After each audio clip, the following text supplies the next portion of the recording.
नमस्कार, जीटीएन के विशेष खबरों में आपका स्वागत है। मैं रंजन। वक्फ विधेयक को मिली संसद की मंजूरी, अब कानून बनने का रास्ता हुआ साफ। संसद में वक्फ विधेयक 2024 को लेकर सियासी संग्राम तेज है।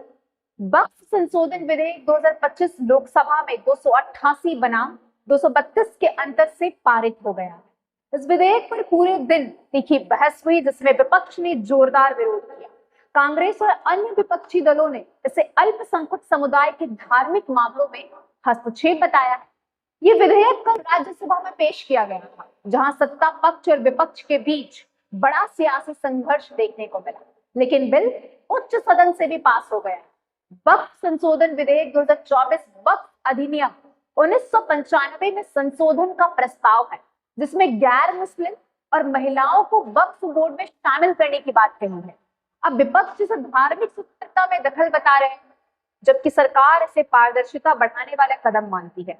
बीजेपी, जेडीयू, टीडीपी इसका समर्थन कर रहे हैं, जबकि कांग्रेस, सपा, टीएमसी, डीएमके और एआईएमआईएम विरोध में थे। दोनों सदनों से बिल पास हो गया। अब लोकसभा में वक्फ संशोधन विधेयक 2025 पारित हो गया और इसी विधेयक पर पूरे दिन बहस चली, जिसमें विपक्ष ने जमकर हंगामा किया है।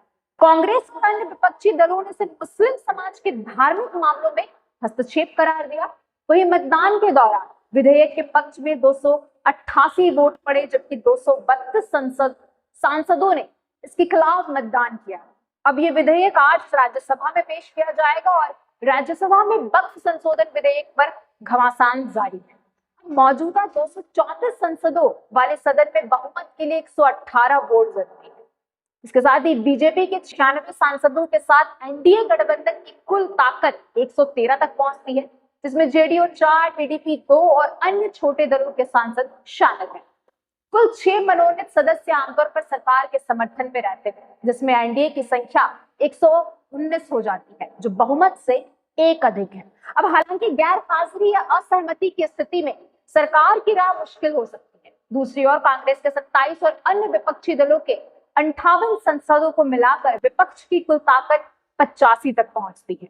ऐसे में बीजेडी और वाइस पीआर के रुख पर पूरी बाजी टिकी हुई है, जो इस अहम वोटिंग में निर्णायक भूमिका निभा सकते हैं। आइए जानते हैं कि वक्फ बिल पे क्या कहते हैं ओडिशा के पूर्व राज्यपाल एवं झारखंड राज्य के पूर्व मुख्यमंत्री रघुवर दास जी। पार्लियामेंट में वक्फ संशोधन विधेयक कल पास हुआ,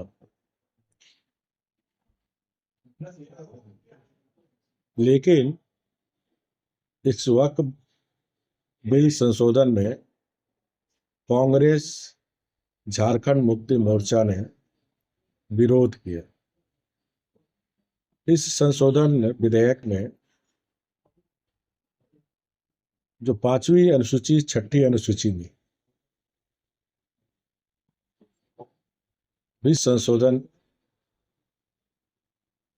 इस कानून के तहत कि आदिवासियों की संपत्ति, जमीन वक्फ बोर्ड में हस्तांतरित नहीं हुई, जिससे हमारी झारखंड की संस्कृति, हमारी झारखंड की जल जंगल जमीन बचे। क्योंकि जिस बड़े पैमाने पर धर्मांतर कर झारखंड की हमारी जनजाति समाज की जमीनों को हड़पा जा रहा, इस विधेयक बनने से झारखंड की संस्कृति, जल जंगल जमीन की रक्षा हो।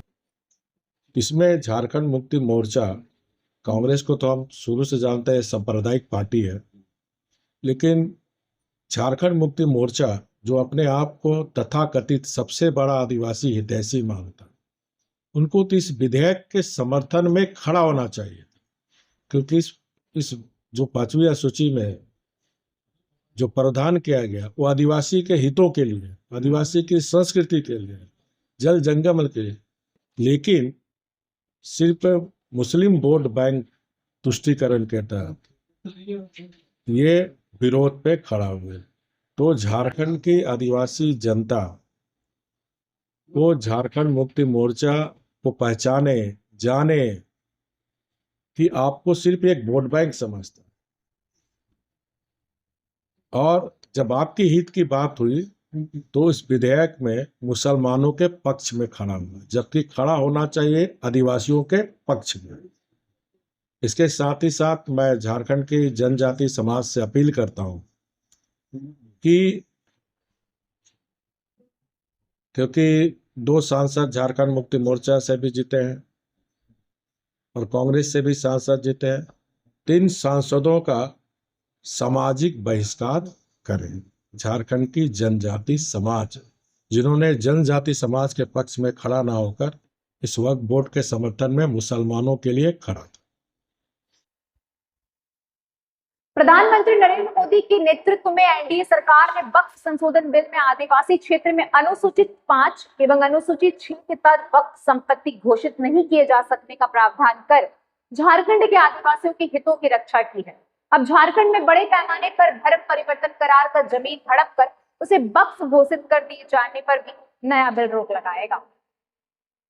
आप देख रहे थे GTN, फिर मिलेंगे झारखंड व जमशेदपुर की नए खबरों के साथ। तब तक के लिए देखते रहिए GTN। इसके साथ ही हमारे पेज को लाइक और सब्सक्राइब करना ना भूलें।